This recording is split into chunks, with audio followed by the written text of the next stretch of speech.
dans Mes créances et discrédits, si beaucoup d'Européens d'ailleurs avaient réagi à ce bouquin, c'est parce que j'y soutenais un certain nombre de choses.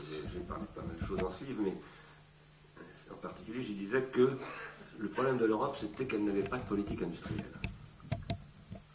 Et ça aussi, c'est une chose qui a été reprise par Ars Industrialis. D'autre part, j'avais essayé de montrer que les États-Unis, eux, ont une politique industrielle qui n'est pas du tout pilotée par le marché, contrairement à une fable largement répandue, mais aussi qu'ils ont une politique des industries culturelles et des nouveaux médias qui a été extrêmement importante et qui a fait leur leadership au XXe siècle, en particulier dans la deuxième moitié du XXe siècle, et que j'ai bien connu ce sujet parce que je représentais l'INA à la Commission européenne à un moment donné, et je faisais partie des gens qui plaidaient la cause de l'audiovisuel français à Bruxelles, où on me reprochait toujours d'être sur la concurrence et de faire des choses qu'il faudrait laisser faire le marché. Eh bien, j'avais souligné un jour dans un article en 1999 que là où les États-Unis mettent, c'était un chiffre donné par un universitaire américain qui est très connu, Schiller, qui montrait que l'État fédéral américain avait mis 1000 milliards de dollars d'investissement public, beaucoup par l'intermédiaire de l'armée, sur le développement des nouveaux médias et des médias tout court.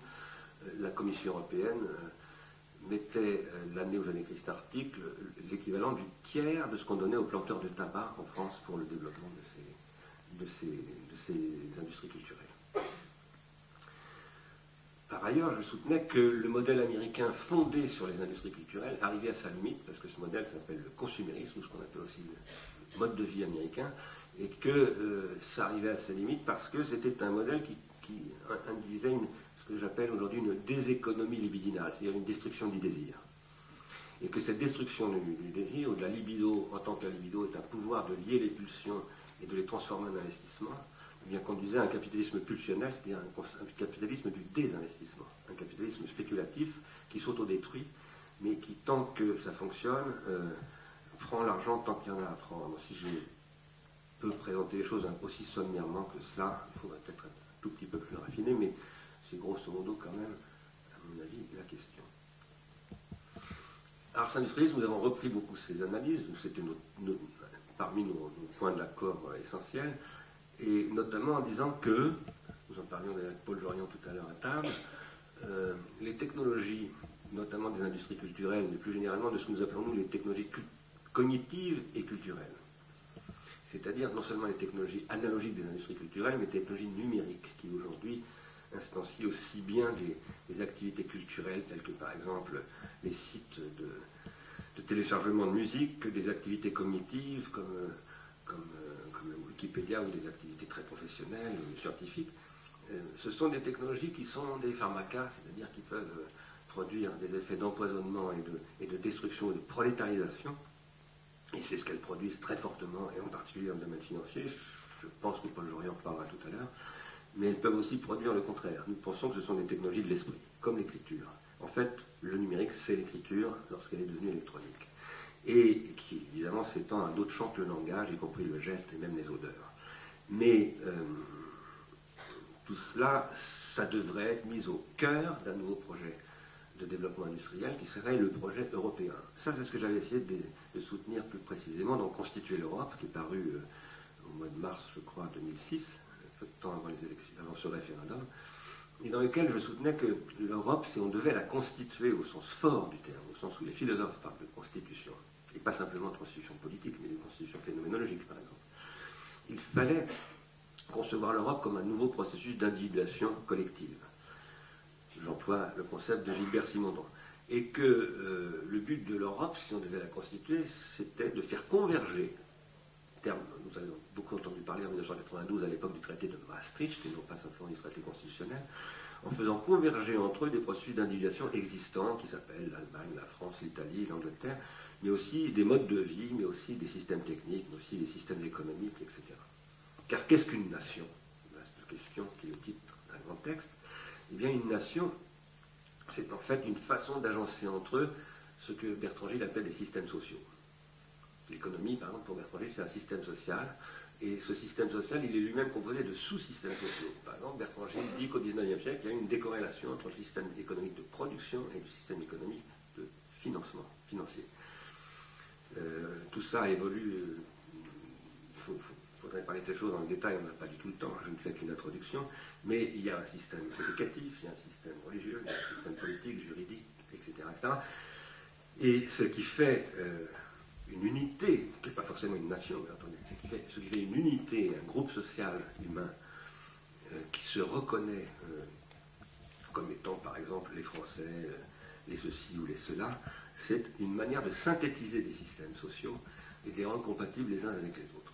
Sachant que, par ailleurs, ces systèmes sociaux sont supportés toujours par un système technique, ça c'est ce que dit Bertrand Gilles. Bertrand Gilles dit, les systèmes sociaux, sans système technique, ça n'existe pas. Or, le système technique, c'est ce qui vient toujours ronger, corroder, parfois détruire même les systèmes sociaux.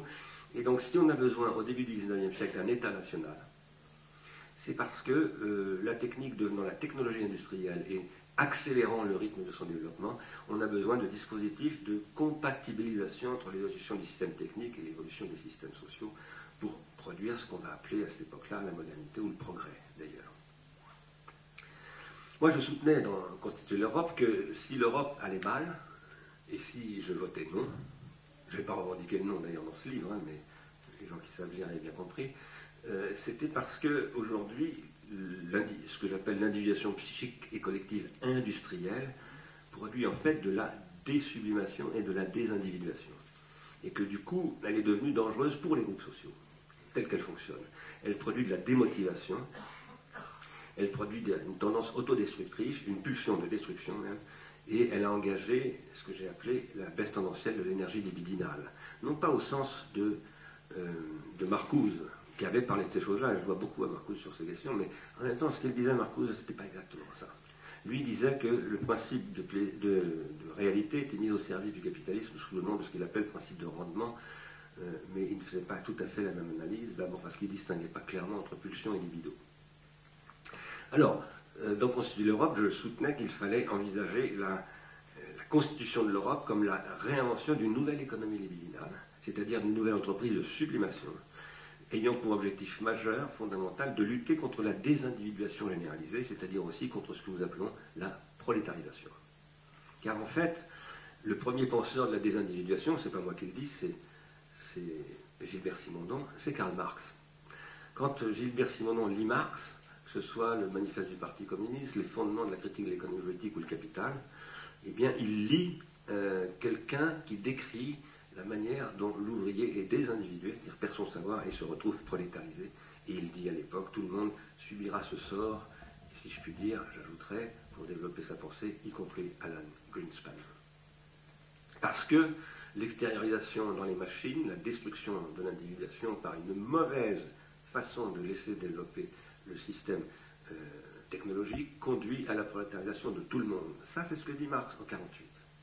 Il ne le dit pas sous cette forme-là. Il dit c'est le salariat, mais c'est la même chose. Ça veut dire la même chose. Alors, nous pensons, nous, qu'il est possible de reconstruire une économie politique et industrielle des technologies de l'esprit mises au service de l'individuation. Et si nous nous intéressons tant, on fait plusieurs références à tout cela à maintes reprises dans ce théâtre, depuis maintenant une petite vingtaine de séances que nous avons tenues là, peut-être plus, c'est parce que nous avons des raisons très précises d'y croire, c'est que nous observons des pratiques qui existent déjà, de déprolétarisation. Nous donnons toujours comme exemple le logiciel libre, qui est une pratique de déprolétarisation. Nous ferons bientôt, au mois de mars, une nouvelle séance sur l'énergie, sur les systèmes énergétiques contributifs, dont nous essaierons de vous montrer que ce sont aussi des systèmes de déprolétarisation, et qui reposent sur un savoir énergétique distribué, y compris chez ceux qui ne consomment plus l'énergie, mais qui la reçoivent, qui la dépensent et qui en produisent tout autant. Il y a un projet qui s'appelle Smart Grids 4.0 qui développe des concepts comme ça d'énergie contributive, de modèles énergétiques contributifs. Alors pourquoi est-ce que je vous parle de tout cela? C'est parce que nous sommes en train de vivre l'effondrement d'un système monétaire qui s'appelle l'euro. Alors qu'est-ce que c'est que l'euro? C'est un sous-système, c'est pas un sous-système, c'est pas un sous-système économique, j'allais dire une bêtise. C'est un système, ce qu'on appelle le système monétaire, qui a été voulu au niveau des nations européennes, de l'Union européenne, pas toutes, puisqu'il y a des gens qui sont membres de l'Union européenne et qui n'ont pas la monnaie européenne, et dont je me souviens très très bien d'avoir fait presque il y a presque exactement 10 ans un cours à mes étudiants sur les enjeux du système monétaire européen, qui est l'euro, en leur disant, si ce système ne se compatibilise pas avec le système technique, avec une politique industrielle et avec des systèmes sociaux, il ne marchera pas. Et effectivement, il ne marche pas. Ce que je veux dire en disant ça, c'est que le problème dont on parle beaucoup aujourd'hui à propos du système monétaire qui est l'euro et de son échec, qui renvoie à 1000 autres questions dont je ne parlerai pas ici, en particulier j'en dirai un tout petit mot quand même, la question de la dette, évidemment. C'est un problème qui est engendré d'abord par deux raisons. C'est d'une part qu'il n'y a pas de politique d'ensemble d'ajustement de la culture européenne, parce que l'unité des systèmes sociaux, ça s'appelle une culture, en fait. Il n'y a pas d'ajustement entre la culture européenne, enfin, il n'y a pas de projet de développement d'une culture européenne à partir d'une industrie européenne qui serait une industrie du XXIe siècle et qui serait, à laquelle correspondrait une union politique, une union économique, une union scientifique aussi européenne.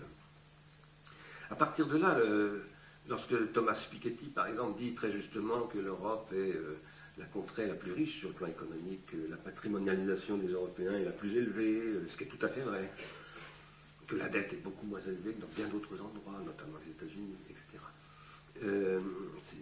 Et qu'il dit du coup il faut donc en effet un gouvernement économique, parce que s'il y avait un gouvernement économique commun, l'Europe pourrait retrouver tout de suite son crédit. Il se trompe.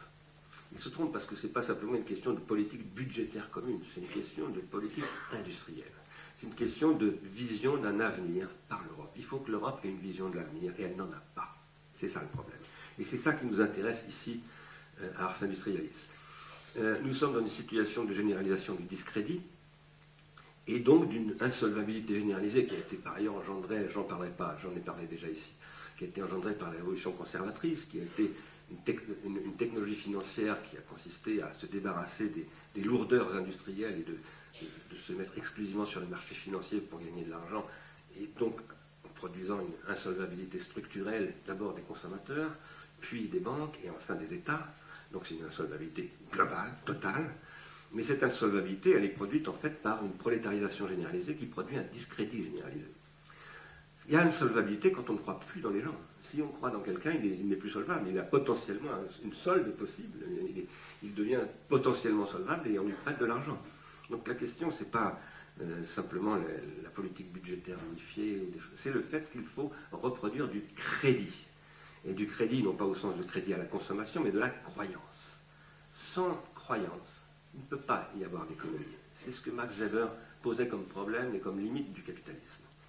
Il ne le disait pas aussi nettement que cela, mais c'est quand même ce que montre Weber dans l'histoire du capitalisme qu'il a écrite en 1905. Et ce qu'il montre, c'est un paradoxe. C'est que le capitalisme suppose un crédit, mais que son développement suppose une sécularisation qui vient détruire ce crédit, le remplacer par de la confiance, et une confiance qui elle-même se réduit à du calcul, qui finalement produit une crise de confiance qu'on est en train de vivre en ce moment. Weber avait anticipé ces choses-là. Alors, à partir de là, la question c'est effectivement de changer de modèle industriel, et c'est à cela que nous nous consacrons à Ars Industrialis, c'est essayer de réfléchir à ce que pourrait être et comment pourrait se produire ce nouveau modèle industriel. Ce nouveau modèle industriel, c'est celui qui repose sur ce que nous appelons l'économie de la contribution, qui est une économie de la déprolétarisation, qui repose sur un réarmement de l'investissement dans toutes ses dimensions, et là je prends le mot investissement au sens de Freud.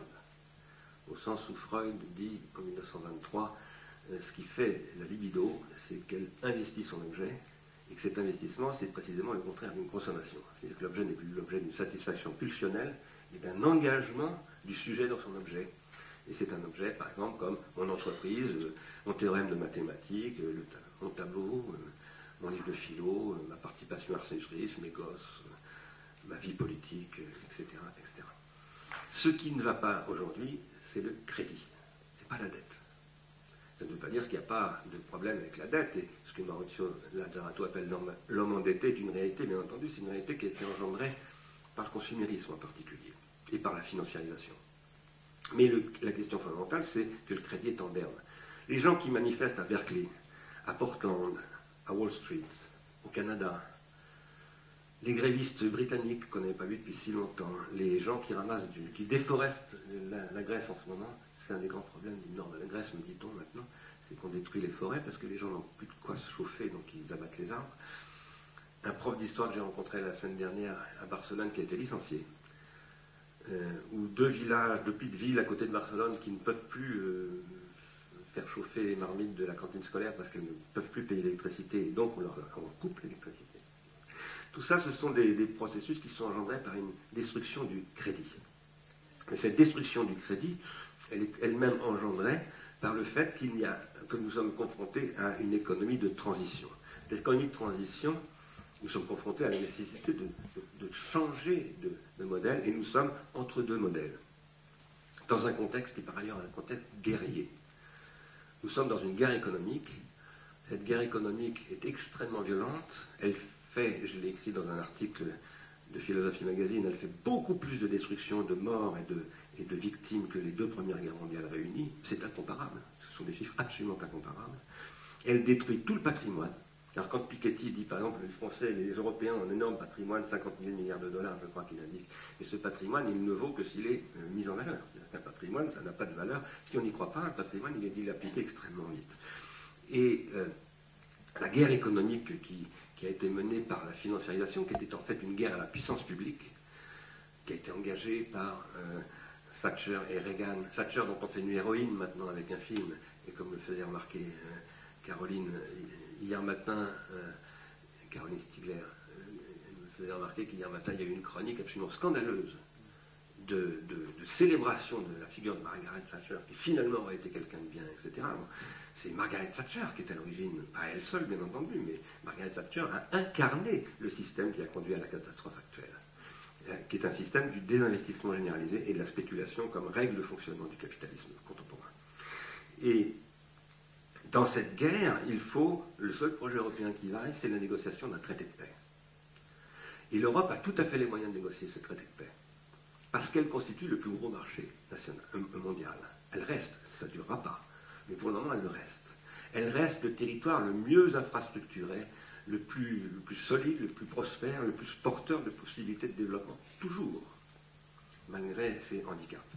Et donc, elle a des capacités de négociation tout à fait considérables. Mais elle ne peut pas négocier quoi que ce soit si elle n'a pas un projet, et un projet de civilisation nouveau. Et ce projet, elle peut le développer, et il est en train de se développer par ailleurs, c'est le projet de la contribution, qui est une réalité qui ne cesse de croître. Et même dans le monde bancaire, d'ailleurs, il commence à y avoir des gens qui se posent des questions sur cette possibilité de sortie. Alors, je vais m'arrêter là, mais avant de m'arrêter tout à fait, passer la parole à Paul Jorion, que je remercie encore beaucoup de sa présence et de sa réponse à notre invitation, je voudrais dire deux choses. Il y a eu parler un tout petit peu de la transindividuation. Pourquoi est-ce que dans la première note de présentation de l'invitation que nous faisions à Paul, nous avions parlé de la transindividuation? Alors d'abord, qu'est-ce que nous appelons la transindividuation?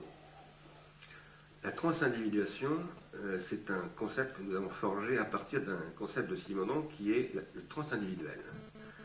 Simondon parle de transindividuel en disant que l'individuation psychique ne se réalise, ne se concrétise effectivement que dans des processus d'individuation collective. Un individu psychique ne s'individue que toujours dans une relation à un autre individu psychique, ou à d'autres individus psychiques, ou à des représentants. Ces individus psychiques que peut être un nounours, un tableau ou un livre de Platon. Mais cette individuation collective, ou cette co-individuation, elle ne s'accomplit effectivement et elle ne se métastabilise, c'est-à-dire qu'elle ne donne lieu à des structures sociales, culturelles, historiques, etc., durables, un peu durables, plus ou moins durables, que si elle produit un processus de transindividuation. Enfin, ce que lui appelle du transindividuel, et il dit le transindividuel, en fait, c'est ce qui produit de la signification. C'est ce dans quoi les êtres humains voient de la signification. Ce qui n'est pas tout à fait la même chose que du signifiant, d'ailleurs. Hein. Alors, nous avons beaucoup développé le concept de processus de transindividuation. et pour essayer de montrer qu'il y a dans les processus de transindividuation qui consistent à... Il y a des gens qui sont des spécialistes de la transindividuation. Moi, par exemple, j'en suis là. En essayant, à travers des bouquins, j'essaye de produire des nouvelles significations et de produire des circuits de transindividuation. Nous définissons les disciplines. La géométrie, par exemple, c'est un grand circuit de transindividuation. Donc Husserl le disait, on ne peut pas participer à ce circuit de transindividuation si on ne commence pas par l'origine.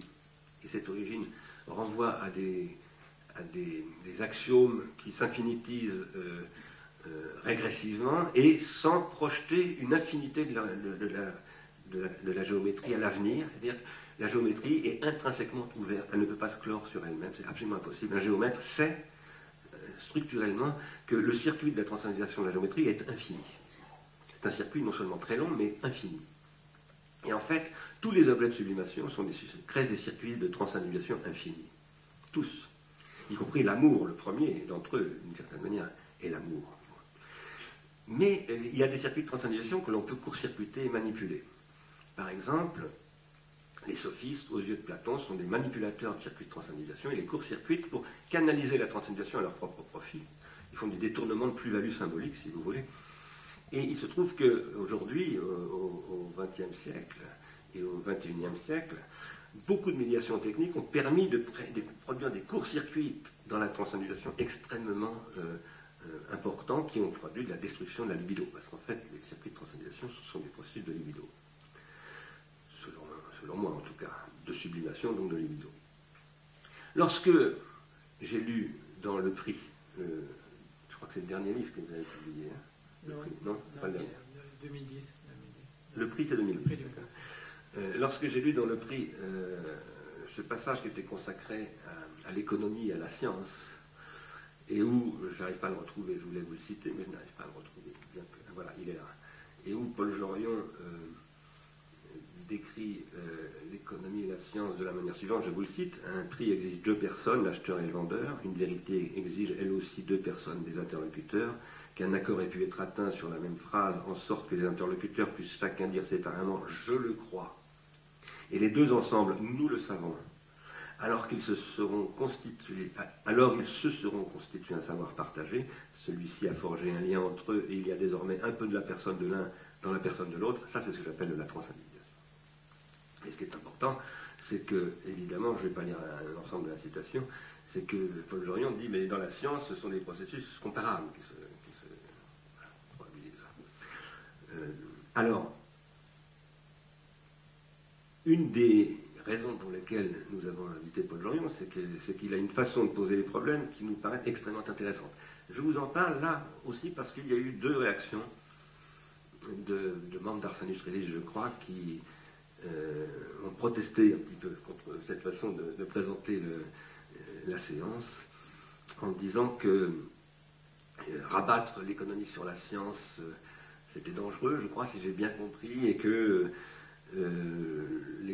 la référence à la non-séparabilité en physique pour décrire ces relations était un abus, un transfert de concepts, enfin on ne voit pas leur terme exactement, j'arrive pas à retrouver leur mail. Bon, voilà, je voulais signaler, je pense que leurs réactions sont un malentendu. On aura peut-être l'occasion d'en reparler dans la discussion, s'ils sont dans la salle, ou même s'ils n'y sont pas, parce qu'on pourra toujours y revenir. Et puis il y a une autre personne qui a envoyé un mail, c'est Emmanuel Blanchot, qui est un membre d'Ars Industrialis de longue date, qui s'adressait à moi, je crois, et qui disait, mais il y a une chose que je ne comprends pas, parce que Paul Jorion condamne, disons, je suis peut-être là aussi simpliste, mais l'aristocratie, disons, hein, le modèle aristocratique, et vous, Stigler, vous avez écrit un bouquin, Mécréance et discrédit, justement, dans le 3e tome, où vous annonciez un livre qui s'appelait L'aristocratie à venir. Et dans ce texte où j'annonçais l'aristocratie à venir, je disais qu'une vraie démocratie est une aristocratie, parce qu'une aristocratie, c'est un pouvoir du meilleur, non pas des meilleurs, mais du meilleur. C'est-à-dire que c'est le fait qu'on cherche le meilleur, un méliorisme, si vous voulez. C'est une question importante, si je voulais la mentionner, c'est d'abord parce qu'elle nous a été posée par quelqu'un que nous estimons beaucoup, mais en plus parce que derrière ça, il y a aussi toute une interprétation de la Grèce antique. Je crois que la position de Socrate et de Platon est aristocratique, et que c'est une question importante de revenir sur cette question de l'ordre aristocratique. Moi, j'ai jamais été embarrassé par ce que j'ai pu lire sous la plume de Paul Jorion dans les références à l'aristocratie, parce que je pense qu'il utilise le mot dans un sens qui est Moi, j'aurais plutôt parlé d'oligarchie à sa place. Mais voilà. En tout cas, je voulais mentionner ces points avant de lui céder la parole pour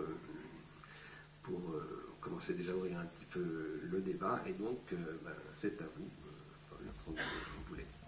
D'accord, merci.